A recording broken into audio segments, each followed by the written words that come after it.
Buenas tardes de jueves, bienvenidos a la edición central de MBD Noticias. Primero el saludo a mi compañero Martín Rodríguez, que se tomó un par de días de merecido descanso. Y tenemos muchísimo para compartir en la agenda noticiosa de hoy.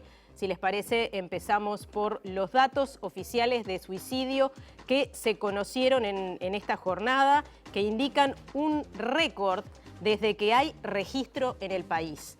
Según los datos que procesa el equipo de estadísticas vitales del Ministerio de Salud Pública, en 2021 fallecieron por esta causa 758 personas en Uruguay, cifra aún mayor que la de 2022, cuando el país vivió una de las mayores crisis financieras. Las tasas se mantienen cada año mayores en hombres que en mujeres, en una relación de 4-1.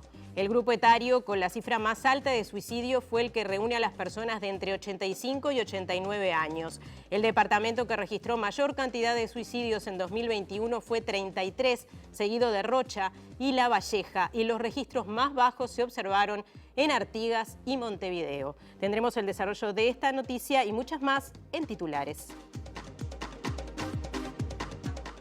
Renunció el alcalde del municipio A acusado de acoso sexual a su secretaria. Autoridades, jugadores y cuerpo técnico de Villa Española renunciaron por la presión política y amenazas tras la intervención del club y pusieron fin al proyecto Cultura de Barrio. El fiscal Fernando Romano actuará de oficio por las amenazas a los jugadores en Villa Española. 40% de los uruguayos ve como mala o muy mala la situación económica, según encuesta de Equipos. Tras despido de trabajadoras, sindicato de Conaprole anunció un paro de 24 horas para mañana. UTE apoyó propuesta del Frente Amplio para atender la situación de más de 67.000 familias en situación de corte. La consulta jurídica presentada en Fiscalía establece que el acuerdo entre el Poder Ejecutivo y la empresa Catoen-Nací implica la conformación de un monopolio, de hecho, en el puerto de Montevideo. El Poder Ejecutivo resolvió no aumentar el precio de los combustibles durante julio. Director del Observatorio Latinoamericano de Regulación de Medios y Convergencia consideró muy grave la derogación de la Ley de Servicios de Comunicación Audiovisual. COFE finalmente firmó acuerdo luego de que el gobierno retirara artículos de la rendición de cuentas. Brasil es el tercer país del mundo con la mayor baja en el ranking de libertad de expresión, según estudio.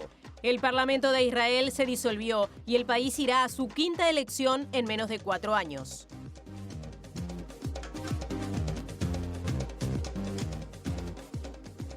Saludamos a quienes nos están escuchando a través de Uniradio 107.7 FM y uniradio.edu.uy, y comenzamos nuestra recorrida por exteriores con nuestro compañero Diego Martini.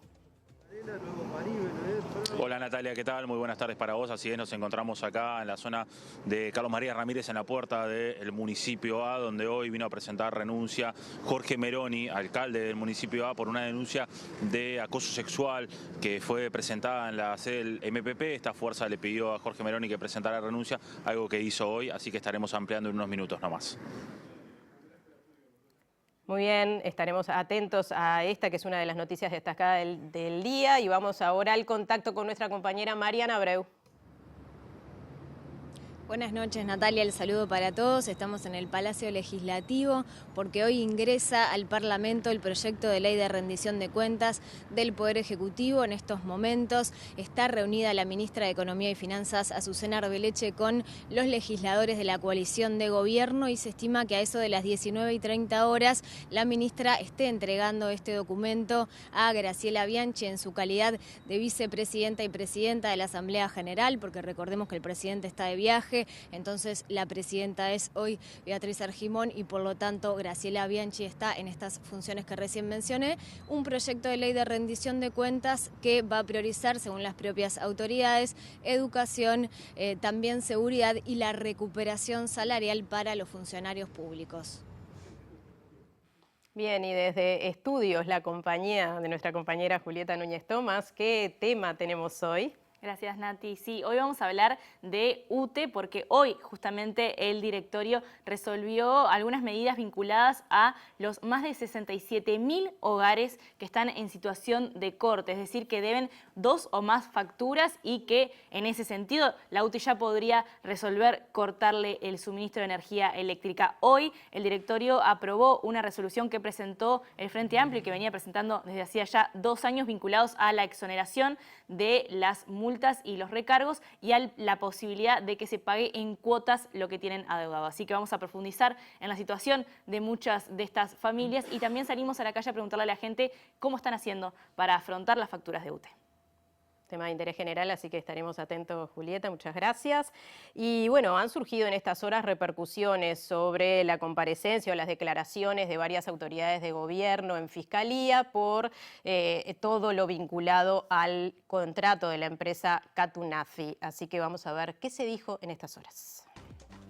Esto yo lo catalogué como la gran estafa. Es lo que anuncia el presidente de la República el 2 de marzo, donde ahí dice, se evitó un juicio que no pasó, una amenaza. ¿Cree usted que no cometió abusos de funciones entonces? No, de ninguna manera. Nosotros creemos que estuvimos ajustados a derecho y ajustados a lo que se nos pidió. Es una confirmación de que se violó la ley, porque el propio presidente del puerto trata de justificar que algo que la ley es muy claro, que es que para tomar la decisión que se tomó se necesitaba un informe previo de la Administración Nacional de Puertos. Volvemos a la zona del Cerro para el desarrollo de esta noticia de la renuncia del alcalde del municipio A con nuestro compañero Diego Martini. Bien, recordemos que nos encontramos acá en el municipio A, que comprende la zona oeste de la ciudad, barrios de Cerro, La Teja, Casabó, Belvedere, Tres Ombúes. Y este municipio hoy, bueno, tuvo sesión del Consejo Municipal donde vino Jorge Meroni a presentar la renuncia. La renuncia de Jorge Meroni se da tras una denuncia de acoso sexual que fue presentada por una trabajadora en la sede del MPP, La Fuerza, a la que corresponde el alcalde Jorge Meroni, y desde allí, desde esa misma fuerza, le solicitaron a Jorge Meroni, porque entendieron que había elementos suficientes para solicitarle la renuncia, que así lo hiciera. Así que hoy a la tarde vino Jorge Meroni, presentó denuncia. Estamos viendo algunas imágenes que grabaron nuestros compañeros Marcelo Lita y Damián Silva en esta instancia que fue. Todos los concejales, incluido el exalcalde Jorge Meroni, manifestaron que no iban a hacer declaraciones. Había un pacto de silencio, digámosle, y todos manifestaron que no se iba a haber declaraciones.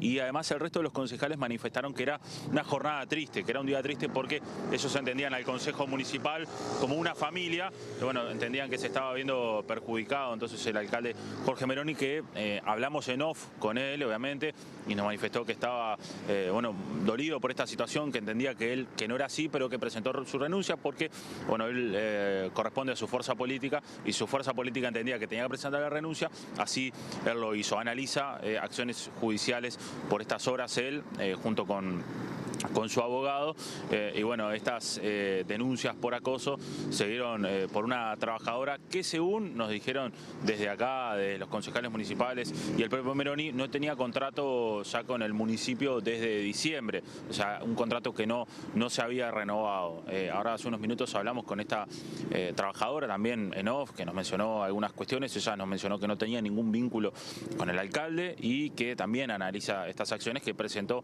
esta denuncia ella misma en el MPP porque entendía que se estaba viendo vulnerada. Así que bueno, lo cierto es que Juan Carlos Plachot va a ser el nuevo alcalde desde mañana acá en el municipio A, tras la renuncia que presentó Jorge Meroni. Seguiremos de cerca este tema, que por el momento tiene a un alcalde que es denunciado por acoso, y se verá cómo sigue este hecho. Muchas gracias, Diego. Seguimos en tema porque el intendente interino de Montevideo, Mauricio Zunino, fue consultado hoy por la prensa sobre la renuncia del alcalde del municipio A. Afirmó que se enteró por la prensa. Tenemos que ver qué es lo que se va a desarrollar y cómo lo vamos a tratar, pero es parte de lo que nosotros nos estamos, como decía, enterando en el día de hoy. Nos enteramos por los medios públicos, por la prensa. Abordaremos el tema y comunicaremos oportunamente cuando efectivamente tengamos la información oficial. Y la Intendencia de Montevideo organizó una actividad para reflexionar sobre el camino recorrido y los desafíos actuales respecto a la violencia de género en el ámbito cultural. En ese ámbito, la socióloga Sol Escabino presentó una sistematización de la información que aportó la cuenta de Instagram Varones Carnaval. Escabino informó que la mayoría de la violencia relatada es digital y psicológica y que la mitad de los testimonios son de menores de 18 años. La actividad la organizó la Intendencia de Montevideo a través de las divisiones de Género, Cultura y el Teatro Solís. En ese ámbito se analizaron los caminos recorridos respecto a la violencia de género en el ámbito cultural. La socióloga Sol Escabino de la Facultad de Ciencias Sociales presentó una sistematización de la cuenta de Instagram Varones de Carnaval, donde varias mujeres realizaron diferentes denuncias de acoso sexual y violencia de género, entre otros. La mayoría de la violencia relatada es digital y psicológica y hay menos expresiones de violencia sexual o física. Claro que esto no es un estudio cuantitativo, representativo, sino que es un análisis sistemático de qué apareció en esos discursos, ¿no? Otro dato que es relevante es que la mayoría de los testimonios, la mitad prácticamente, aludían a cuando las mujeres eran menores de 18 años o actualmente cuando escribían en la cuenta tenían menos de 18 años. Y nuevamente, si bien esto no es estadísticamente representativo, está hablando de un problema que tiene que ver con Carnaval de las Promesas, pero que también tiene que ver con esta asimetría de género donde los varones sistemáticamente, no todos los varones, por supuesto, pero tienden como a tener como ciertas prácticas sexuales hacia mujeres que son más pequeñas que ellos, y eso a veces tiene que ver con estar por debajo de los 18 años, y a veces es, bueno, una diferencia 40-20, que eso es estadísticamente, digamos, comprobable. Sí. Bien. Bueno, y una noticia urgente de último minuto. Hay paro total en el fútbol uruguayo. La directiva del Club Social y Deportivo Villa Española denunció públicamente graves hechos de violencia que se están suscitando en el seno de la institución. Violencia sufrida por futbolistas, dirigentes y funcionarios. Hechos que involucran agresiones físicas y amenazas de muerte. Estamos viendo allí el comunicado. Desde nuestro gremio, dice, hemos denunciado incansablemente distintas situaciones de inseguridad y violencia en el fútbol y la existencia de un colectivo que de manera ilegítima y por medio de violencia pretende interferir en las decisiones de las diferentes organizaciones deportivas, siendo lo que ocurre hoy con este Club Social Villa Española. Un ejemplo más. Desde siempre asumimos el compromiso de trabajar en la erradicación de la violencia, debiendo exigir a todos los actores del fútbol igual compromiso, único camino para sanear nuestro fútbol. Es por eso que la Mutual Uruguaya de Futbolistas Profesionales resuelve parar la actividad del fútbol uruguayo profesional. Exigimos a las autoridades competentes que de forma urgente se investigue con el fin de esclarecer los hechos de violencia públicamente denunciados y se brinden las garantías necesarias para la normal práctica de nuestra profesión. Desde la Mutual Uruguaya de Futbolistas Profesionales no vamos a mirar hacia el costado y no vamos a ser cómplices de la violencia impuesta por terceros ajenos a la práctica del deporte que únicamente generan daño a nuestro fútbol y a nuestra sociedad. Este es el comunicado que se conoció hace minutos, es una noticia urgente, decisión de paro desde ahora de todo el fútbol uruguayo. Y más temprano conocíamos que la directiva de Villa Española considera que la situación en el club es insostenible y con un clima de extrema violencia, justamente lo que marcaba el comunicado, potenciado luego de la intervención resuelta por el Ministerio de Educación y Cultura y por eso renunciará en los próximos días. Sostiene que el objetivo de los denunciantes y de los violentos siempre fue removerlos. En el club intervinieron el Ministerio de Educación y Cultura y la violencia. Al primero respondimos con voluntad democrática y autocrítica. A la segunda respondemos condenándola y apartándonos de esas lógicas que son las que precisamente queremos erradicar del deporte y del barrio, señala la carta. Agrega que los hechos de violencia han estado dirigidos específicamente a dirigentes, jugadores y funcionarios, afectando a la masa social, hinchas, simpatizantes, familiares, colaboradores y colectivos que construyeron el proyecto Villa Española Cultura de Barrio. Sostienen que estas formas refieren a un método violento conocido que aplica el poder en el fútbol, que lo que se esgrimen como razones, las manifestaciones políticas o las supuestas irregularidades estatutarias, no son más que excusas que ocultan otros intereses. Informan que a consecuencia de estos hechos de extrema violencia decidió abandonar la práctica profesional el futbolista Santiago Bigote López, uno de los goleadores y referentes históricos del club, y que los integrantes de la directiva y funcionarios del club afines al proyecto presentarán renuncia en los próximos días. Afirman que en 2018 asumieron la responsabilidad de dirigir el club inmerso en infinidad de deudas y que ahora Villa Española tiene una economía saneada. Nuestro lenguaje no es el de la violencia y el miedo, eso es lo opuesto al club que hemos construido. Hoy lo que se impone es la violencia, por eso decimos que no nos vamos, nos van. Y el fiscal de flagrancia, Fernando Romano, anunció que investigará las amenazas a jugadores y dirigentes de Villa Española luego del partido entre esa institución y Racing de Montevideo en el último encuentro de la segunda división profesional. Romano dijo que citará a todos los jugadores y directivos de Villa Española para indagar las amenazas y hechos de violencia. Esta investigación fiscal no está relacionada a la intervención del club, de la que se encarga el Ministerio de Educación y Cultura. El fiscal hará sus diligencias en el caso después de que culmine la feria judicial menor. Cambiamos de tema. Para el senador del Frente Amplio, Mario Vergara, las declaraciones del Ejecutivo y el presidente de la Administración Nacional de Puertos ante Fiscalía por la denuncia por este acuerdo con Katunazi no hacen más que confirmar que se violó la ley y se incurrió en delitos.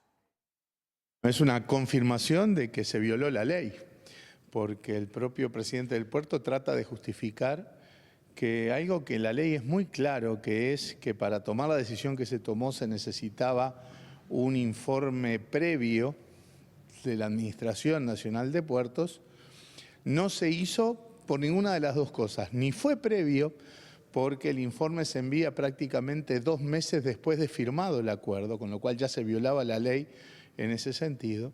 Pero tampoco es un informe de la Administración Nacional de Puertos, porque quien decide en la Administración Nacional de Puertos no es el presidente, es el directorio.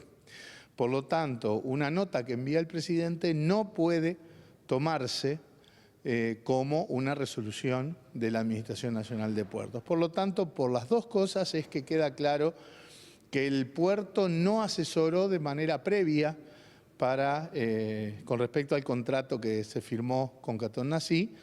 Estas comparecencias de estos días del ministro Heber, del presidente del puerto, del prosecretario de la presidencia, no hacen más que confirmar que esto ha sido un escándalo, la entrega de un monopolio por 60 años, que viola la Constitución, que viola la ley, que violó todos los procedimientos, en donde se incurrió en delitos, abuso de funciones, falsificación ideológica, y son declaraciones que suenan más a manotazos de ahogado, a cortinas de humo, que a explicar lo que hicieron. No pueden explicar lo que hicieron. Una consulta jurídica presentada en Fiscalía establece que el acuerdo entre el Poder Ejecutivo y la empresa Katunazi implica la conformación de un monopolio de hecho en el puerto de Montevideo. La habilitación de un monopolio debió hacerse por ley, según se establece en esta consulta jurídica. El informe del abogado Adrián Gutiérrez, experto en Derecho Administrativo, elaborado a pedido de los denunciantes, afirma que la normativa aprobada por el gobierno define un monopolio a favor de la Terminal Cuenca del Plata S.A. Gutiérrez apuntó directamente a la aprobación del reglamento del atraque y del artículo 3.5 del régimen de gestión. Se impide la autorización o instalación de equipamiento que permita trabajar con contenedores fuera del área especializada. De esta forma, se restringe e impide la operación de empresas en el área de los muelles públicos, que se hacía bajo el régimen general de libre concurrencia, y se focaliza el servicio en TCP. No solo se impide a los particulares la prestación de servicios a mercadería en contenedores fuera de las áreas especializadas, sino que se establece expresamente que no se otorgarán nuevas concesiones, permisos ni autorizaciones para instalar y explotar una nueva terminal de contenedores especializada. En efecto, el acuerdo establece que el gobierno uruguayo solo podrá licitar una nueva terminal especializada si TCP opera por 2 años consecutivos a un 85% de su capacidad. Así, es claro que se suprime absolutamente cualquier desarrollo de la actividad portuaria de referencia en el puerto de Montevideo, reservando su despliegue a los intereses particulares de una empresa privada como Katunazi, socia mayoritaria de TCA. Es claro que la configuración de dichas hipótesis está en manos del referido contratista. En tanto, será él quien tendrá la posibilidad de manejar los movimientos de contenedores para habilitar o impedir su realización. Así las cosas, es evidente que se termina dejando en manos de un operador privado el desarrollo exclusivo de una determinada actividad, sin una ley habilitante de tal drástica medida, afirmó Gutiérrez. Asimismo, el abogado descartó que en este caso se puede hablar de un monopolio natural, ya que hasta el acuerdo celebrado con Cantonasí, la carga de contenedores se realizó por múltiples empresas en un régimen de libre concurrencia y de libertad de competencia. Bien, y el senador del Frente Amplio, Charles Carrera, uno de los denunciantes de este acuerdo o por este acuerdo entre el gobierno y la empresa belga, aseguró hoy en Ciudad Viva, aquí en TV Ciudad, que se entregó la soberanía del puerto a cambio de nada. Además, agregó que queda claro que no se hizo una concesión del puerto, sino que se celebró un nuevo contrato que no estuvo amparado en leyes y se negoció en forma secreta. Esto fue mutando, ¿no? Esto yo lo catalogué como la gran estafa. Es lo que anuncia el presidente de la República el 2 de marzo, donde ahí dice, se evitó un juicio que no pasó una amenaza, porque nunca existió ningún documento presentado, no pasó una amenaza, no hay un estudio económico que diga, esos 1.500 millones de dólares, esto está bien, este valor es así, tiene derecho, es decir, no se analizó. No hay un jurista, salvo el doctor Rodrigo Ferrés, no hay un jurista del Estado uruguayo o contratado por el gobierno uruguayo que haya opinado sobre esto. Los que opinaron son abogados de parte, son juristas contratados por Cantonasí, que es el doctor Durán Martínez, el doctor, Del Piazzo, entre otros juristas, que nosotros nos enteramos de boca de Heber, porque Heber en la Comisión de Transporte el 21 de abril dijo, nosotros tenemos todos los informes, y está todo a disposición de la oposición. A los 15 días vuelve Heber al Parlamento y dice tenemos que cuidar la posición del Estado uruguayo. Entonces, lo que vemos nosotros es que acá se mintió. Nunca se dio una explicación racional. Bueno, lo decíamos en portada, récord de suicidios en nuestro país desde que hay registro. En 2021 fallecieron por esta causa 758 personas en Uruguay, cifra aún mayor que la de 2002, cuando el país vivió la mayor crisis financiera.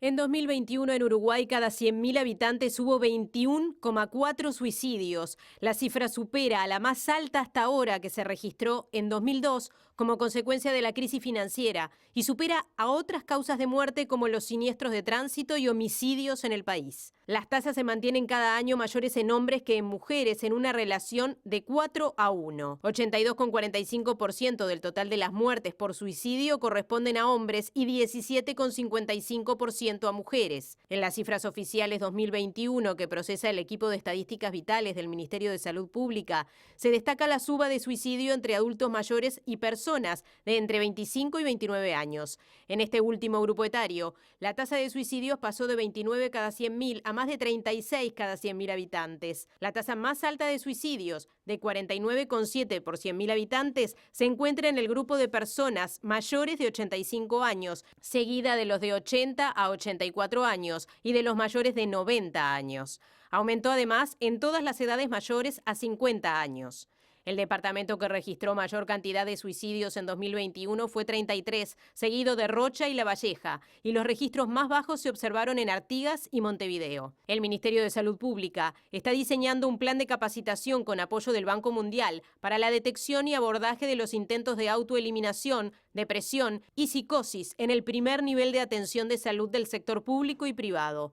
Actualmente están disponibles las 24 horas las líneas telefónicas de prevención del suicidio 0800-0767 o asterisco 0767 y de apoyo emocional 0800-1920 de ACE, que son atendidas por profesionales de experiencia y trayectoria en el tema.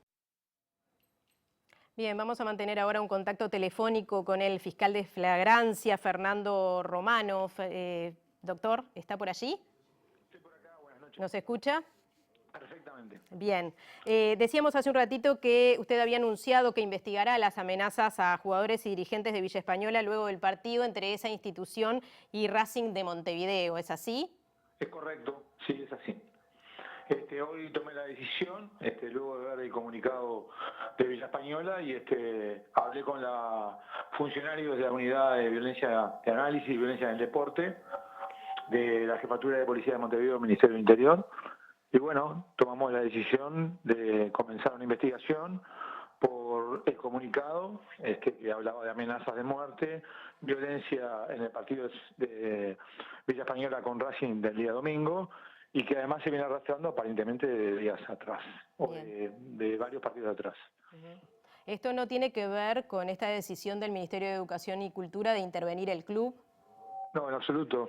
La decisión que yo tomé está apartada de lo que el Ministerio de Educación y Cultura resolvió. La decisión del Ministerio de Educación y Cultura es una decisión dentro de un país democrático, se podrá estar de acuerdo o en desacuerdo, eso no me corresponde a mí evaluarlo. Además, como fiscal tampoco voy a emitir ningún tipo de opinión que comprometa a la institución y me comprometa a mí.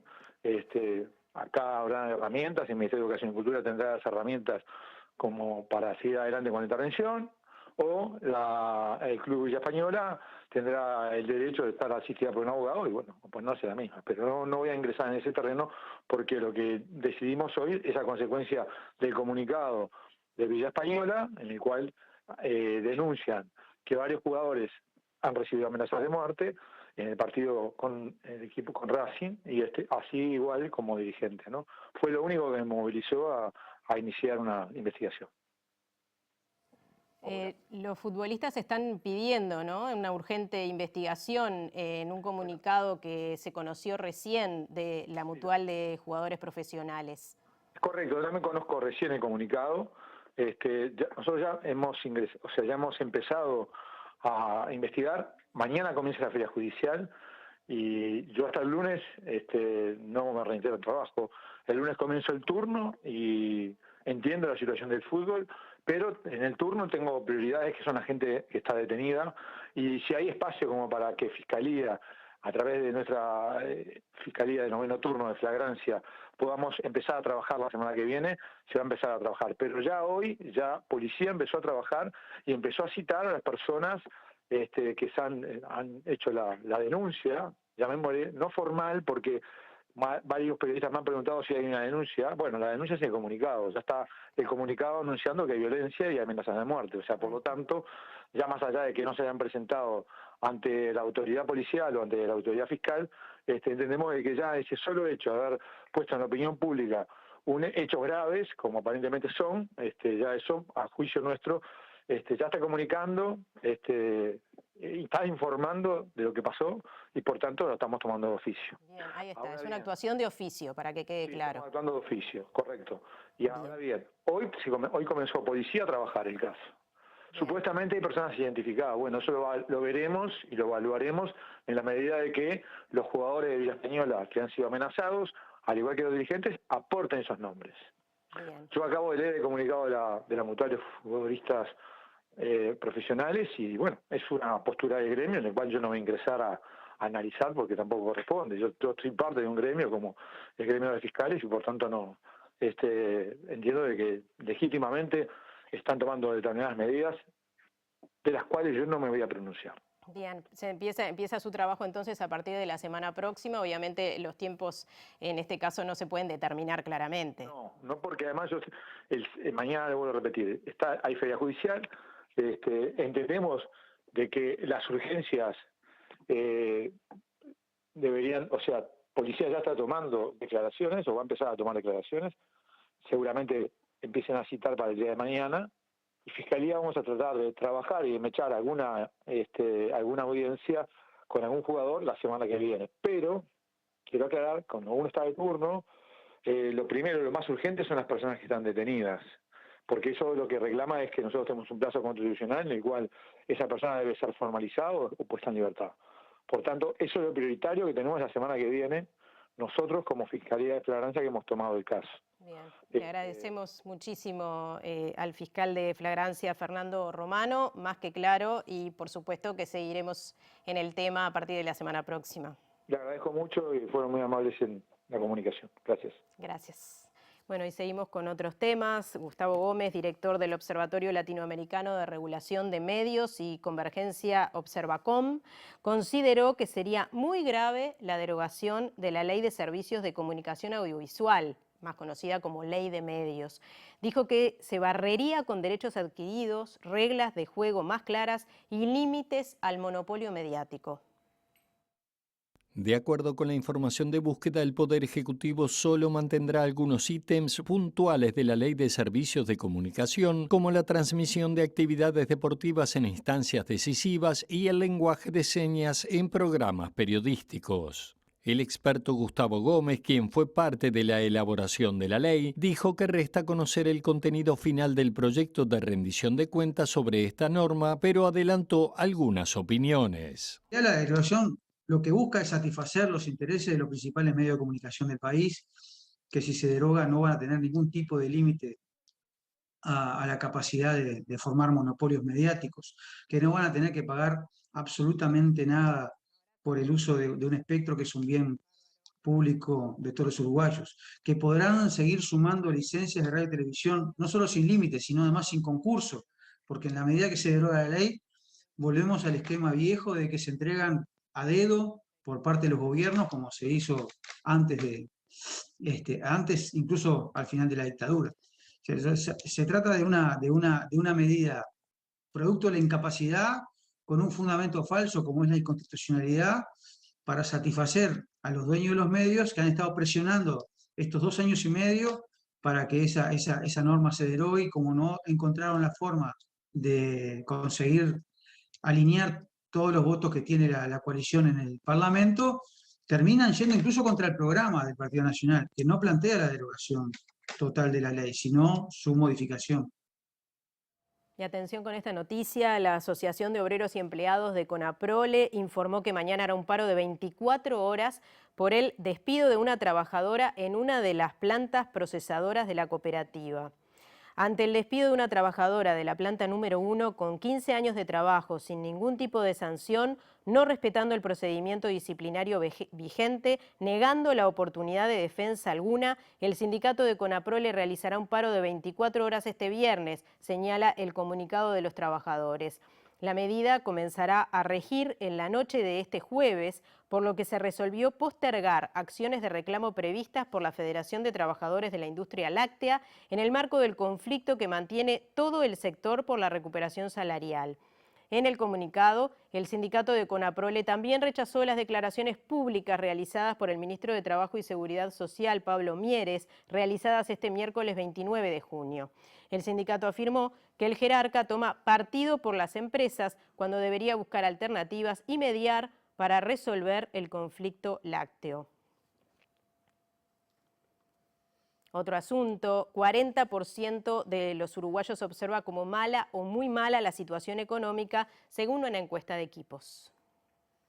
A lo largo de estos 20 años, Equipos Consultores ha preguntado sistemáticamente a los uruguayos sus percepciones sobre la economía, registrando altos y bajos de humor económico. Al terminar mayo, la visión de los uruguayos sobre la situación económica actual del país tiene un balance negativo. 19% la califica como buena o muy buena y 40% como mala o muy mala. El resto mantiene juicios intermedios. En cambio, cuando se pregunta sobre la perspectiva futura, las opiniones son algo más optimistas y muestran una estructura dividida casi en tercios. 34% afirma que será mejor o mucho mejor, 30% que será peor o mucho peor y el resto no cree que haya cambios significativos o no opina. En el balance, el índice de confianza de la economía, que combina ambas dimensiones, se ubica en menos 10, en una escala teórica que va de menos 100 a más 100, es decir, por debajo de la zona de neutralidad y con un sesgo moderadamente negativo. Hace exactamente 2 décadas, Uruguay vivía su peor momento de confianza económica. En medio de una crisis significativa que desembocaría semanas después en una crisis bancaria, en junio de 2002 casi no había uruguayos que percibían la situación económica del país favorablemente, apenas 1%, y en cambio casi 8 de cada 10, 79%, la calificaba como mala o muy mala. Pero quizá peor aún, la amplia mayoría de la población, 55%, pensaba que dentro de un año la situación sería peor que la actual y apenas 13% era optimista respecto a que las cosas mejorarían. La recuperación de la crisis, el inicio del ciclo creciente de la economía y la legitimidad política de los primeros 2 gobiernos del Frente Amplio y de sus presidentes generaron un quiebre en el humor económico que fue mejorando gradual y sostenidamente. 5 años después de la mencionada encuesta de 2002, en junio de 2007, durante la primera presidencia de Tabaré Vázquez, los uruguayos todavía percibían una situación económica actual del país con sesgo algo negativo. 19% la percibía buena o muy buena y 29% mala o muy mala. Pero la confianza en el futuro se había incrementado significativamente. 37% era optimista respecto a que las cosas mejorarían y 19% pesimista. El humor económico durante las dos primeras administraciones del Frente Amplio se mantenían positivos, pero con sesgos distintos. En el primer gobierno de Tabaré Vázquez, basados más en el optimismo futuro que en la percepción actual, mientras que en el gobierno de José Mujica ocurría lo contrario. La Intendencia de Montevideo incluyó en la rendición de cuentas cambios en el régimen de la contribución inmobiliaria que implican un ajuste para 12.000 inmuebles de alto valor y rebaja desde 2024 para el 76% de los padrones. El intendente interino de Montevideo, Mauricio Zunino, entregó el proyecto de ley de rendición de cuentas y la apertura presupuestal 2023 a la Junta Departamental. Zunino afirmó que la comuna logró reducir el déficit anual en 350 millones de pesos en relación al 2020, destacó la realización del Plan ABC y su continuidad para los siguientes años y detalló los rubros priorizados para el presupuesto del año próximo. El departamento que tiene mayor, monto presupuestal es el Departamento de Desarrollo Ambiental, en lo que se incluyen los mecanismos de saneamiento, los mecanismos de limpieza. El segundo, en términos de valor relativo, es el Departamento de Desarrollo Urbano. Ahí tenemos todo lo que tiene que ver con sistema de cartera de tierra, tenemos espacios públicos, áreas verdes. Ahí esos son el sistema de movilidad, después es el tercer departamento en términos de valor cuantitativo, donde ahí tenemos sobre todo el esquema de subsidio del transporte público como uno de los elementos centrales. La Intendencia anunció cambios en el régimen de contribución inmobiliaria. Unos 12.000 inmuebles de la cantidad de padrones de cerca de 500.000 que tiene la ciudad de Montevideo van a haber incrementado sus valores imponibles. Estamos hablando de inmuebles de un entorno de valor mercado de en torno de $500.000 y a partir del año 24 vamos a hacer una reducción de los dos primeros tramos de contribución inmobiliaria, que esto implica unos 350.000 inmuebles, por lo tanto la modificación final de la contribución, y por eso decimos que vamos a avanzar en materia de justicia tributaria, es que el 76% de los padrones de Montevideo se va a ver beneficiados a partir del año 24 con una rebaja en la contribución inmobiliaria. Volvemos a hablar de las denuncias de violencia del Club de Fútbol Villa Española y estamos en contacto con Ignacio Alonso, el presidente de la Asociación Uruguaya de Fútbol. Alonso, ¿me escucha? Sí, buenas noches.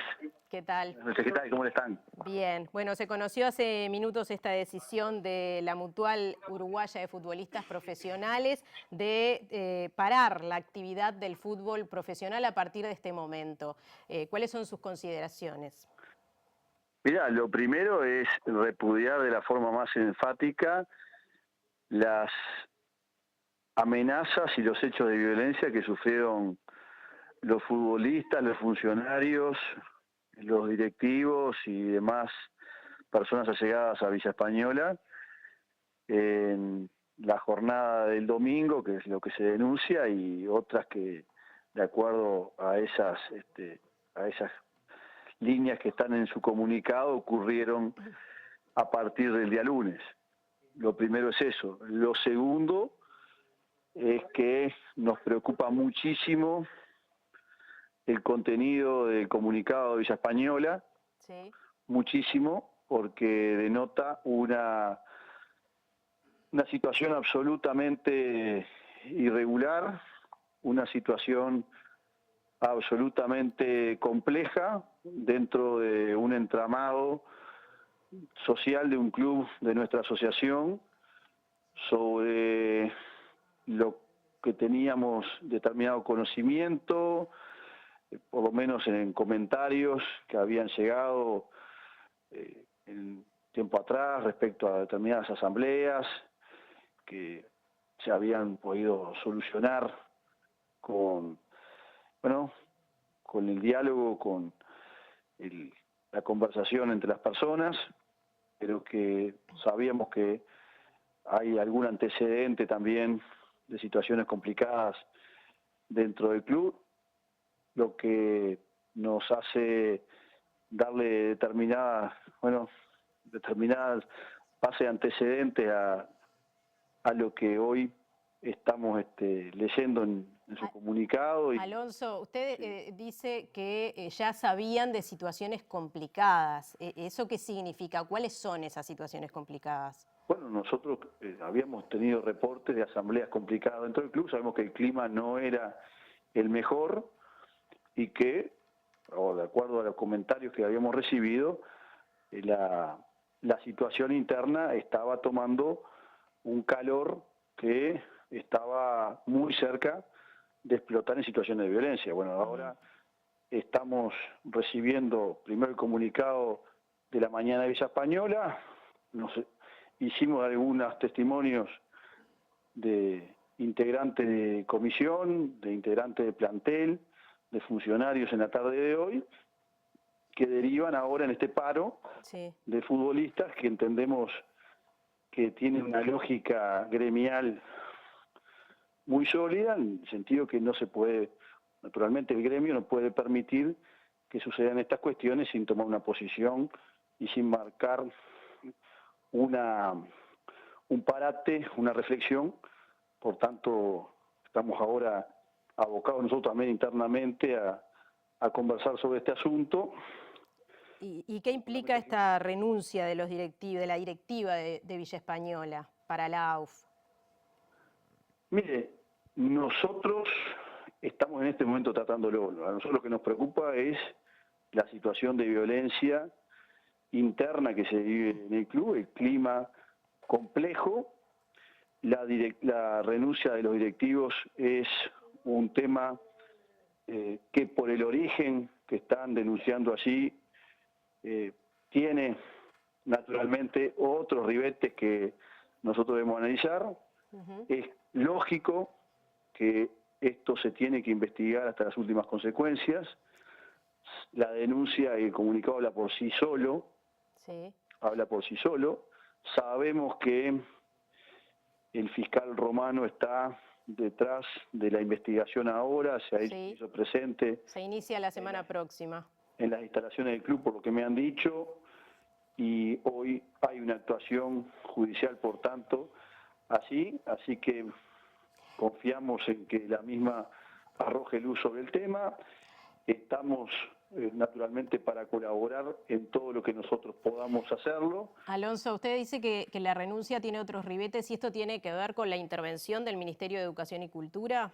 No, yo lo que estoy diciendo que es claramente derivada de la situación de violencia interna que vivió el club, que me imagino no tiene que ver con una intervención, sino que tiene que ver con una lucha de poder interno en la institución que tuvo antecedentes previos, como yo te decía, que nos habíamos hecho de información directamente de socios, directamente de directivos en otras instancias, y eso es lo que más nos preocupa a nosotros y creo que es lo que se debe aclarar en este momento, dado que hoy está generando la renuncia masiva de una comisión directiva que venía trabajando allí en el club y que, más allá de la intervención que se decretó el otro día, hasta la jornada de ayer, por lo que nosotros teníamos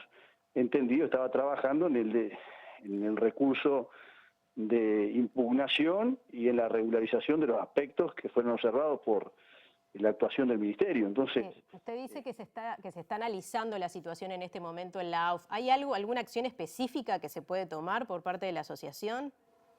Mire, vamos a tratar de poner a la orden naturalmente del fiscal todas las actuaciones que tuvo nuestra Comisión de Seguridad. Vamos a conversar un ratito con ellos.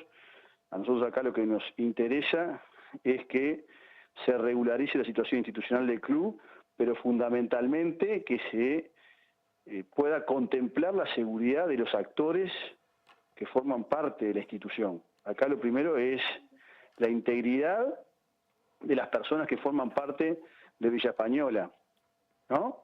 Jugadores, entrenadores, funcionarios que son parte del ecosistema de nuestro fútbol, son profesionales, son gente que, ahí tiene su actividad laboral es gente que tiene su actividad social, es gente que tiene su forma de vida y que son parte de nuestra asociación. Por tanto, hoy, ya le digo, vamos a poner todo lo que tengamos a nuestra disposición para, primero, colaborar con la integridad de ellos, que es lo que más nos preocupa. Bien, bueno, muchísimas gracias Ignacio Alonso, presidente de la Asociación Uruguaya de Fútbol, por estas palabras, y es un tema que obviamente seguiremos en los próximos días. Y pasamos a otro tema y tenemos aquí a nuestra compañera Julieta Núñez Tomás. ¿Qué día hoy en el informativo? ¿Cuántas noticias? Vamos con una más que tiene que ver con lo que presentábamos al inicio con UTE y una situación muy pero muy compleja de cerca de o más de 67.000 hogares en el país que están en situación de corte, es decir, que deben 2 facturas o más. Hoy el directorio de UTE resolvió aprobar una medida que apunta a suavizar esta situación. Es una resolución que había presentado el Frente Amplio, el despacho del Frente Amplio en el directorio de UTE y que venían presentando hace ya 2 años porque esta situación se agravó durante la pandemia. Lo que pretende hacer esta resolución y que se va a empezar a implementar con los hogares que tengan 2 o más facturas con deuda, como decíamos, los hogares en situación de corte que estén en esa situación en agosto de 2022 y va a comenzar a verse en la facturación a partir de octubre, es cancelar las financiaciones actuales de deuda porque lo van a intercambiar por una más beneficiosa que tiene que ver con exonerar multas, recargos, tasas de conexión, tasas de alumbrado público y reliquidaciones de irregularidades. Y allí hay diferentes sistemas de financiación de estas deudas. Con una deuda de hasta 6 facturas se va a hacer una financiación en 24 cuotas que no va a tener multas, recargos ni intereses. Entre 6 facturas y 12 va a ser una financiación de 48 cuotas con las mismas características y en los hogares en que se deban más de 12 facturas se van a tomar para esta financiación también en 48 cuotas y con las mismas condiciones únicamente las 12 facturas en deuda más recientes. Vamos a pasar a compartir ahora en pantalla cuál es la situación de los hogares y cuál fue la evolución de esto. Como podemos ver, en diciembre de 2020, primer año de pandemia, había 34.500 hogares en situación de corte. Esto significa que con este número de facturas en deuda ya UTE podría proceder a hacer el corte de la energía eléctrica. En junio de 2021 había 50.000 y se llega a esta situación terrible en junio de 2022 con 67.000 hogares en esa situación. Nosotros hablamos con la directora de UTE por el Frente Amplio, Fernanda Cardona, que nos explicó cuál era la intención de presentar esta resolución que finalmente fue aprobada hoy por el directorio de UTE. Retomar varias propuestas que hemos venido haciendo el año pasado que pasaron por la quita de multas y recargos e intereses, la mayor cantidad de cuotas posibles para que la gente pueda realmente sacarse esa mochila de arriba. Hay gente que nos manda mail y nos dice que quieren pagar, ¿no? Entonces, también desterrar ese mensaje de que hay 42.000 familias que están de vivas y que no quieren pagar. Evidentemente, con un número así, uno no puede sacar la conclusión de que la gente no quiere, sino que evidentemente no está pudiendo hacerlo. Y UTE como empresa pública tiene que tomar una decisión que le permita, como te decía, sacar una mochila importante, porque es una especulación financiera que está teniendo UTE también cuando le cobra multa, recargo e intereses, porque no es venta de energía el concepto, sino que te vendí energía y además te estoy aplicando el interés como cualquier otra factura, pero lo cierto es que con estos hogares, en la situación que pasó el Uruguay, bueno, entendé, y con los números de UTE generales, ¿no? Porque el año pasado nos jactamos de tener 270 millones de superávit de empresa pública. Entonces, bueno, evidentemente lo que está planteando el Frente Amplio es tomemos ya una decisión respecto a la gente que está en situación de corte, démosle la tranquilidad de que no se le perdona nada de lo que es energía, pero sí se le quita la multa, el recargo, el interés, se le da la mayor cantidad de cuotas posible y estamos planteando que además se le permita hacer cargo de lo que es el consumo corriente para UTE, que es hacer frente a un mes de UTE y que la cuota que se le adicione realmente sea pagable, porque si yo te cobro 2.500 pesos por mes y te voy a agregar 1.500 más, por más que sea la mejor cuota, no me lo vas a poder pagar. Bueno, veíamos en los datos que estabas mostrando, Julieta, que se agravó duramente la situación durante la pandemia. ¿Se han tomado otras decisiones con respecto a las tarifas? Bueno, se tomó una decisión en realidad que fue bastante polémica y que recién ahora quizás se puede empezar a ver sus consecuencias, que es que en enero el oficialismo dentro del directorio de UTE decidió eliminar la tarifa básica, una tarifa que tenía grandes beneficios para la aportación y que respondía a un universo bastante particular. Por ejemplo, cuando conversamos sobre esto con Fernanda Cardona, lo que ella nos mencionaba es que el 70% de la tarifa básica en este momento se ubica en el interior. Esta eliminación se dio no para los que lo tenían en ese momento, sino para aquellas personas que, por ejemplo, cambiaran la titularidad de la cuenta o se mudaran. En esos casos ya no podrían contar con el beneficio de la tarifa básica, y lo que nos mencionaban desde allí es que en algunos casos, en las mismas condiciones, con la eliminación de la tarifa básica, recibieron una factura con un 120% más de costo, ¿no? De cargo. Así que esa es una de las consecuencias que vamos a poder evaluar a partir de ahora y que quizás hayan contribuido también a este aumento tan grande en tan solo 6 meses de los hogares en situación de corte. Ahora vamos a irnos a otro segmento, de alguna manera, dentro de este mismo informe, que fue que elegimos salir a preguntarle a la gente qué es lo que le está sucediendo a la hora de pagar las cuentas de la luz, porque esta situación de tan grande como estábamos compartiendo, de no poder llegar a pagar una factura entera, es una situación que se está viviendo y que se está sintiendo aquí también en Montevideo, en los barrios de Montevideo. Por eso fue que elegimos salir a preguntarle a la gente, bueno, de alguna manera, cómo estaban haciendo frente a los costos que, como sabemos, en invierno además se encarecen mucho más. Consultarle cuánto está pagando más o menos de luz. 6.000 pesos. ¿Se le está complicando para pagarlo? Por supuesto. ¿Y han tenido que refinanciar alguna cuota? ¿Se han atrasado en alguna cuota? No, no me ha atrasado, pero pagamos la luz y después tenemos que andar hinchando como loco para llegar a fin de mes. Ay, de luz estoy pagando casi 2.000 y pico. Y la verdad no tengo nada eléctrico. Tengo solamente bombitas y tengo solamente las bombitas, tele y la heladera, ya está. ¿Se le está complicando para poder pagarlo? Y no tenés nada eléctrico, tratás de no tenerlo porque si pones cosas de eléctrica, calefactor o algo, pagás 4.000 pesos. Digo, no. Trato de no tener nada de eléctrico porque te come la luz horrible. A veces hace mucho frío, prendés algo y tratás de no prenderlo tanto para que no te suba tanto. Y a veces tenés que hacer convenios con el tema de la luz porque es horrible. ¿Cuánto es que están pagando más o menos de luz ahora? 2.700 pesos. ¿Se les está complicando para poder llegar a pagar? Sí, porque más yo tengo unos problemas de salud y no he cobrado desde febrero por una incapacidad, pero no llegué al porcentaje y no estoy cobrando. Debo como 3 meses. Por ahora estamos pagando una cuota muy alta, pero estamos pagando entre mi hermano y yo, entre los dos, ¿viste? O sea, estamos pagando 2.500 uno y mi hermano 2.500 porque la casa es nuestra, de mi hermano. El problema es que seguro vivimos en un país donde hay poquito laburo y hay más gente andando la vuelta, ¿me entendés? Donde se gana poquito y el impuesto es alto. Entonces por ahí enfrentamos lo que enfrentamos, ¿me entendés? Ahora, porque si vos decís, vamos a crear un tipo de accesibilidad para que la gente pueda pagar, no habría tanta gente colgada de la luz, ¿me entendés? ¿Cuánto es que estás pagando más o menos de luz? 3.200, 3.500. ¿Se le está complicando para pagar las cuentas? Bastante. Y sí estamos pagando con un mes atrás. Y a nosotros nos viene por medio tal. Nosotros ahora habíamos arreglado el tema del MIDE y eso. Nos estaba viniendo como 3.000 y pico pesos. Lo hemos atrasado, se nos complicó después volverlo a pagar todo porque nos piden el interés y eso. Sí, pero vamos llevándola. Y yo pago demasiado, 4.400 pesos y no tengo mucho cosa eléctrica en casa. ¿Se está complicando? Y la verdad que sí, cada vez más caro. Aparte con los molinos se está vendiendo para otro lado la luz y a nosotros los costos son más caros cada vez para el uruguayo.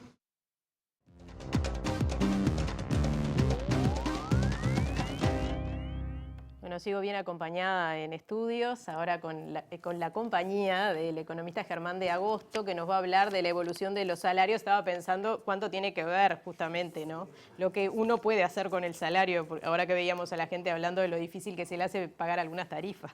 Tal cual, vamos a analizar justamente lo que pasó con los salarios, que el dato lo publicó hoy el Instituto Nacional de Estadística hace unas horas, y lo que tenemos ahora en la primera placa es justamente cómo viene evolucionando los salarios en relación a los precios. De vuelta lo que estamos viendo es justamente la diferencia que existe entre el aumento nominal de los salarios, medido a través de lo que es el índice medio de salarios, es la línea blanca, básicamente, y lo que es la evolución de los precios, que tenemos justamente en el último dato una inflación en el entorno de 9,4%. ¿Qué es lo que da para el mes de mayo concretamente? Cuando comparamos en relación a un año atrás, nos da una nueva pérdida del poder de compra que en este caso se moderó levemente, justamente porque los salarios aceleraron un poquito más, principalmente impulsados por los salarios públicos, y lo que tenemos es una contracción de 1,1% del poder de compra cuando lo comparamos en términos interanuales. En términos mensuales, el salario permaneció estancado, básicamente. Así que ahora, si vamos a la segunda placa, lo que podemos ver es, bueno, cómo queda, con este último dato,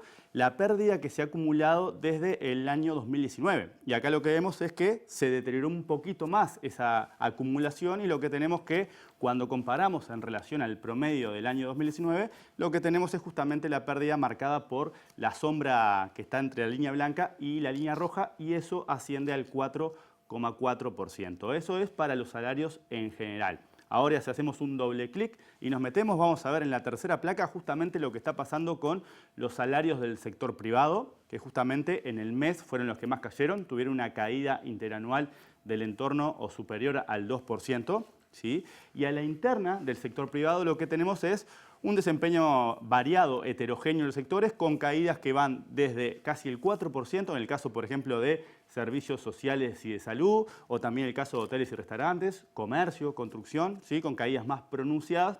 Y allá abajo, en blanco, tenemos la construcción y la intermediación financiera como los únicos dos casos donde, cuando comparamos de vuelta con mayo del 2021, no tenemos pérdida de poder adquisitivo. Pero el grueso del sector privado está registrando una caída que en promedio asciende justamente al 2%.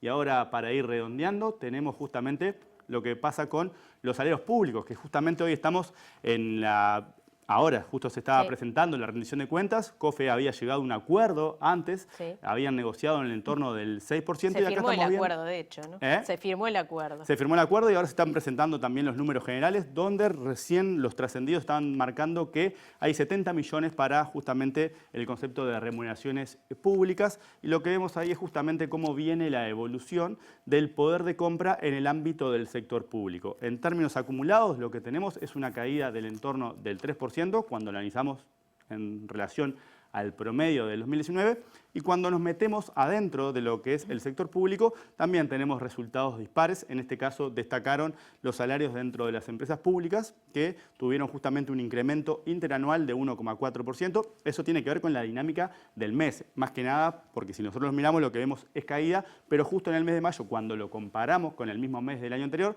lo que tuvimos es un leve repunte en promedio que viene liderado por el caso de las empresas públicas. Bien, muy bien, Germán, muchas gracias. Muchas gracias a ustedes. Y la noticia que viene tiene que ver seguramente en breve con tu análisis, porque el Poder Ejecutivo resolvió mantener sin cambios el precio de los combustibles, según comunicó mediante su página web del Ministerio de Industria. La decisión se tomó, según indica el comunicado, a pesar de la brecha entre las tarifas locales al público y la referencia determinada por los precios de paridad de importación. El último informe entregado por la URSEA sugería una suba de 8,34 pesos en la nafta Super 95 y de 11 pesos en el gasoil 50S para que los precios domésticos se alinearan a la referencia internacional.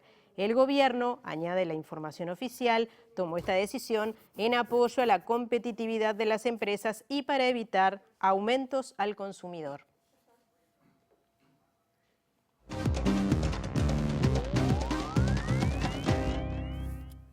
¿Qué tal? Comenzamos el capítulo internacional diciendo que el gobierno ecuatoriano y la CONAIE, la Confederación Nacional Indígena de ese país, llegaron a un acuerdo para levantar las medidas por parte de los manifestantes que llevaban 18 días, cuando el gobierno también se ha comprometido a levantar el estado de excepción, reducir algunos precios del combustible y otras medidas que eran exigidas por los sectores populares, sobre todo las confederaciones indígenas y las organizaciones sociales. Todo esto se dio en un marco precisamente de mediación de la Iglesia Católica, tal como lo habían pedido precisamente los manifestantes. La organización indígena reafirmó su voluntad de diálogo y cuestionó al gobierno por sus posturas cambiantes, afirmando que sin cambiar la palabra y sin bajar la cabeza le han solicitado a la Iglesia Católica la participación del Papa Francisco, de los señores rectores y otras autoridades, las cuales son necesarias para concluir con este diálogo, informaron a través de un video. El Papa Francisco habló este 26 de junio desde la Plaza San Pedro sobre la crisis política de Ecuador y exhortó al gobierno de Lasso y a los manifestantes a que abandonen la violencia y posiciones extremas, afirmando que solo con el diálogo se puede conseguir la paz social, señaló Francisco. Por su parte, el ministro de Gobierno ecuatoriano, Francisco Jiménez, anunció en conferencia de prensa que en función de devolver la paz a los ecuatorianos y poner fin al paro, el gobierno aceptó el diálogo mediado por la Conferencia Episcopal Ecuatoriana, que será quien determine la metodología, a los representantes, los temas y la fecha para poder instalar un nuevo diálogo, añadiendo que la voluntad del gobierno es garantizar la paz y que en tal sentido no dejará de tomar las acciones que permitan llegar por la vía del derecho y del respeto de la Constitución a la tranquilidad tan anhelada, declaró el funcionario. Según la Alianza por los Derechos Humanos de Ecuador, durante las manifestaciones se han registrado 152 detenciones, más de 300 personas heridas, 76 vulneraciones a los derechos humanos y 6 fallecidos. La libertad de prensa ha caído en Brasil y se ha transformado en el tercer país que más ha caído precisamente en estos guarismos, en estas medidas que tienen que ver con los ataques a periodistas, a medios de prensa y también actividades vinculadas por parte del gobierno brasileño, pero también en una situación que ha ido decayendo con el paso de los años. Por lo tanto, esta situación que se plantea muestra a Brasil en un lugar nada grato entre los países que más amenazan la libertad de prensa. El estudio tiene en cuenta factores como la libertad de prensa, el control de las redes sociales, la libertad artística y académica, la participación social y la violencia política. Brasil, liderado por Jair Bolsonaro, obtuvo 38 puntos en una escala de 0 a 100 y se ubica detrás de Hong Kong con 58 puntos y Afganistán con 40, un indicador que ha empeorado desde 2016 y que se acentuó en 2019, el primer año del gobierno del actual mandatario, indica el estudio. Hasta 2015, inclusive, el país estaba en el nivel abierto, el mejor de la escala, pero hoy se encuentra en el puesto 89 entre 160 países, en la categoría restringida, la tercera peor entre 5, junto con Hungría y Angola, mientras que dentro de los países con nivel más bajo de libertad de expresión se encuentran Guinea Ecuatorial, seguida de Arabia Saudita y Nicaragua. El medio Folha de São Paulo advierte que uno de los criterios en los que el declive de Brasil marcó un antes y un después fueron los ataques a periodistas y medios de comunicación, ya que el informe detalló que en el 2021 hubo 430 casos, el número más alto registrado desde la década del 90, y el informe establece que en el trabajo de campo, en lugar de ser protegidos por sus identificaciones, los periodistas son frecuentemente elegidos, hostigados y atacados, detalla el informe. La crisis política en Israel finalmente determinó la disolución del Parlamento y el llamado a nuevas elecciones, algo que se preveía ya hace unos días. Será la quinta elección legislativa en 4 años que deberán enfrentar los israelíes en un gobierno que no funcionó, que fue una coalición con sectores de todas las tendencias, incluido por primera vez un partido árabe con la finalidad de quitar del poder en su momento, después de 12 años, a Benjamín Netanyahu. En Israel, los diputados disolvieron hoy el Parlamento, abriendo la vía a nuevas elecciones legislativas, las quintas en menos de 4 años, por lo que desde la próxima medianoche el jefe de la diplomacia, Yair Lapid, será nombrado como primer ministro interino. La disolución fue aprobada por 92 votos a favor y ninguno en contra sobre un total de 120 escaños, y antes de la misma los diputados fijaron el 1 de noviembre como fecha de las próximas elecciones legislativas. Esta disolución pone fin a un año del breve gobierno del primer ministro saliente Naftali Bennett al frente de una coalición de 8 partidos de derecha, izquierda y centro, que incluía por primera vez a una formación árabe, algo histórico en Israel, y su principal objetivo era poner fin a 12 años ininterrumpidos de poder del derechista Benjamín Netanyahu, pero también formar un ejecutivo, lo que fue imposible al cabo de las 3 precedentes y reñidas elecciones. Horas antes de la disolución del Parlamento, prevista inicialmente el miércoles por la noche y luego pospuesta hoy por retrasos en otras votaciones, Naftali Bennett anunció que no será candidato en las próximas elecciones. Bueno, termina el primer bloque, vamos a una tanda y ya volvemos con más información.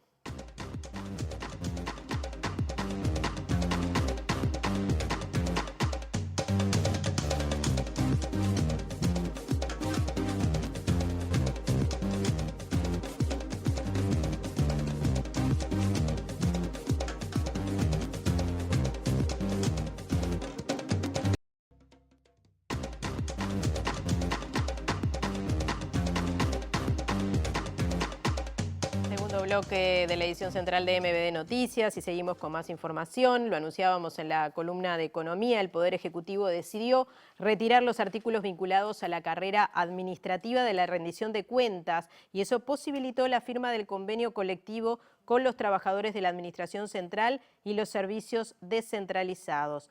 La Confederación de Organizaciones de Funcionarios del Estado, COFE, y el Poder Ejecutivo llegaron a un acuerdo y firmaron el convenio colectivo que establece una recuperación salarial para gran parte de los funcionarios del Estado. El acuerdo establece una recuperación de 6% para los salarios más bajos.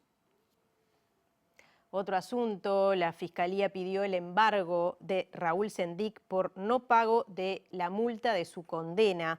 El ex vicepresidente debía cumplir 18 meses de prisión, 4 años de inhabilitación para ejercer cargos públicos y una multa de 500 unidades reajustables, según la sentencia de la jueza María Elena Maynard de mayo de 2021, que hizo lugar al pedido del fiscal Luis Pacheco.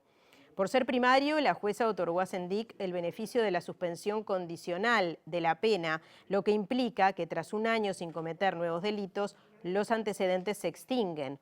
Por eso pero eso no lo exoneró de pagar la multa ni la inhabilitación para ocupar cargos públicos. Sin embargo, hasta hoy el ex jerarca de la administración, Tabaré Vázquez, no pagó.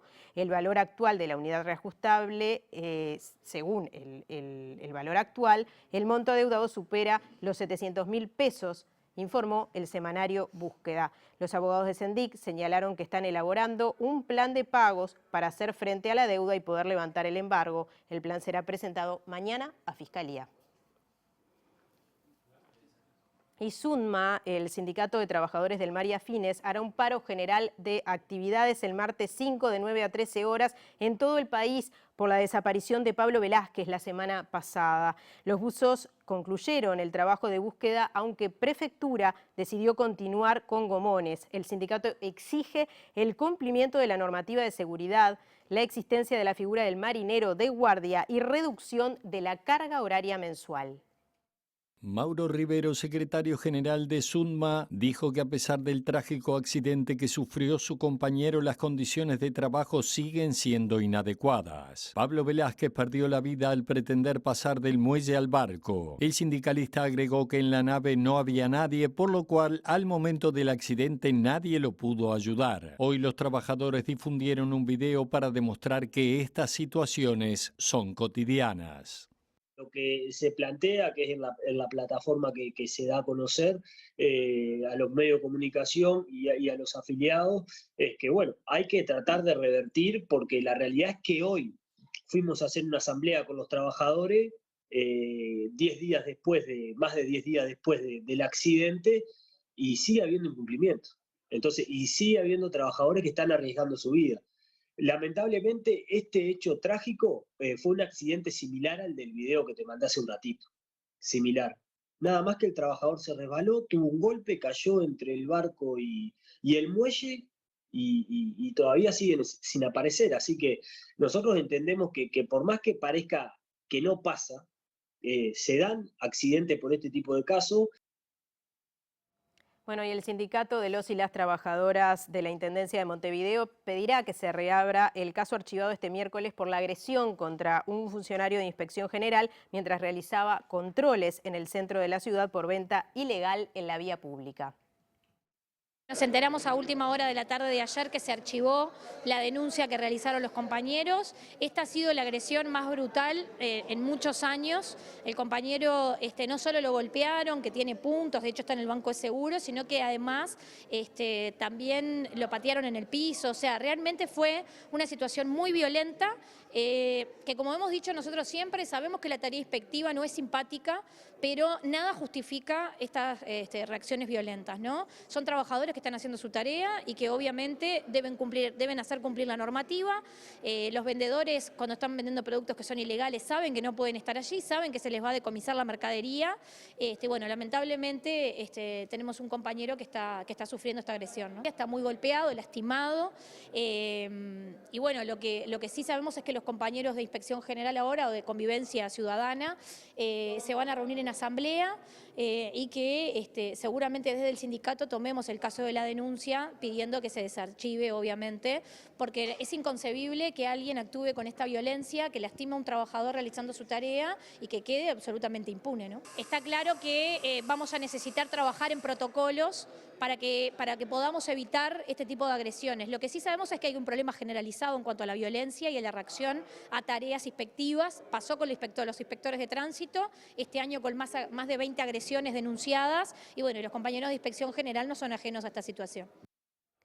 Otro asunto, tras la aprobación del decreto presidencial que flexibiliza la normativa de caza, la organización no gubernamental Trato Ético Animal presentó un recurso de revocación al considerar que va en contra de todo progreso de cuidado ambiental y animal.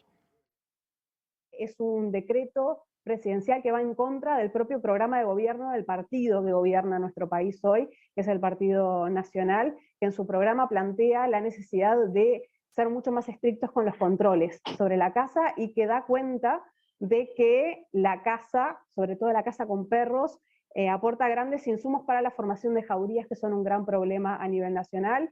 Este decreto va contrarreloj y va contracorriente de todo lo que se viene dando en materia de progresos en cuidado ambiental y en cuidado animal en el mundo, donde ya se está prohibiendo la caza deportiva, por ejemplo, en Costa Rica, en Colombia ya está prohibida, la discusión social está dada, y en nuestro país parecería ser que se está legislando en torno a quizá una inclinación personal del presidente de la República, que todos sabemos que es afín a la caza, pero que no tiene un sustento social ni tampoco económico, porque la caza deportiva termina atentando contra todo lo que es el turismo ecológico, y el turismo cinegético no compensa, al margen de que es una actividad cruel que ya no deberíamos considerar socialmente.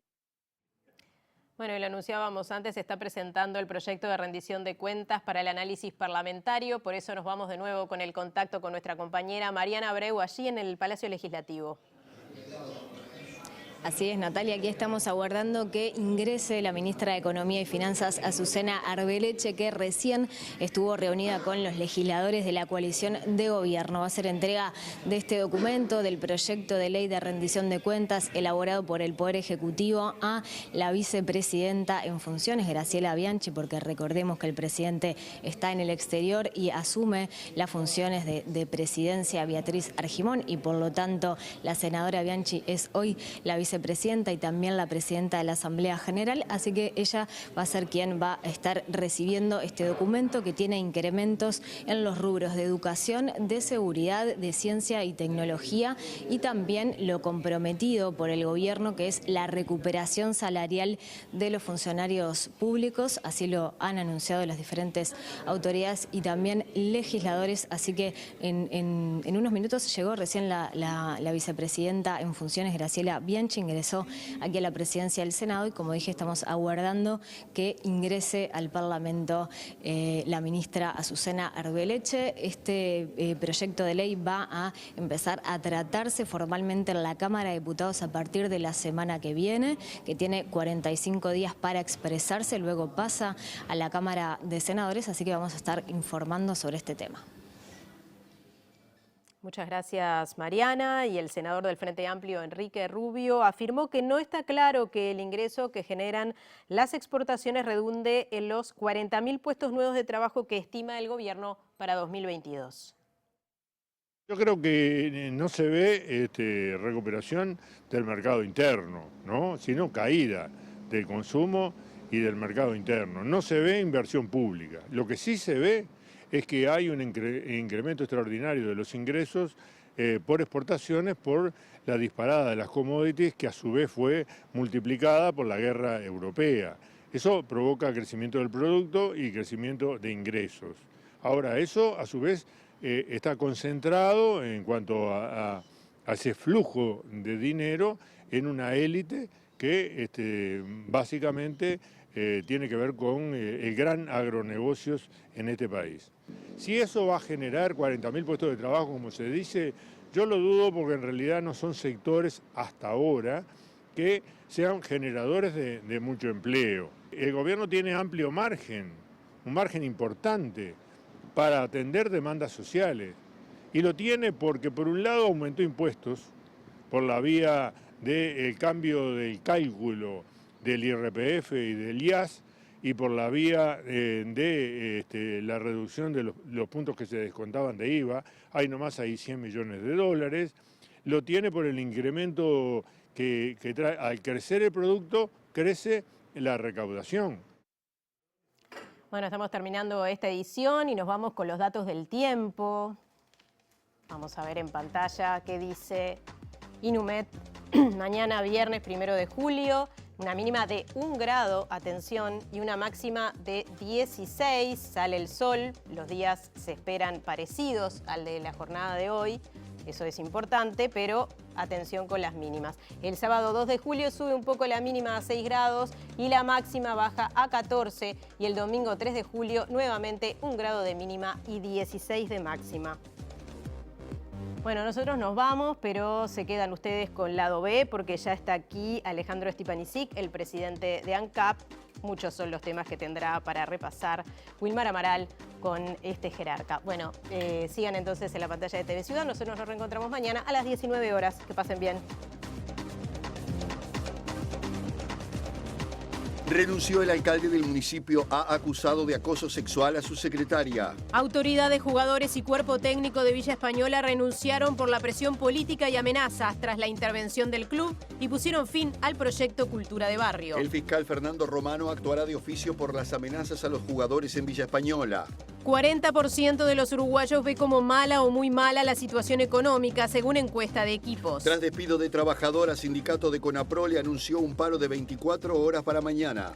UTE apoyó propuesta del Frente Amplio para atender la situación de más de 67.000 familias en situación de corte. La consulta jurídica presentada en Fiscalía establece que el acuerdo entre el Poder Ejecutivo y la empresa Catoen-Nací implica la conformación de un monopolio, de hecho, en el puerto de Montevideo. El Poder Ejecutivo resolvió no aumentar el precio de los combustibles durante julio. Director del Observatorio Latinoamericano de Regulación de Medios y Convergencia consideró muy grave la derogación de la Ley de Servicios de Comunicación Audiovisual. COFE finalmente firmó acuerdo luego de que el gobierno retirara artículos de la rendición de cuentas. Brasil es el tercer país del mundo con la mayor baja en el ranking de libertad de expresión según estudio. El Parlamento de Israel se disolvió y el país irá a su 5ª elección en menos de 4 años.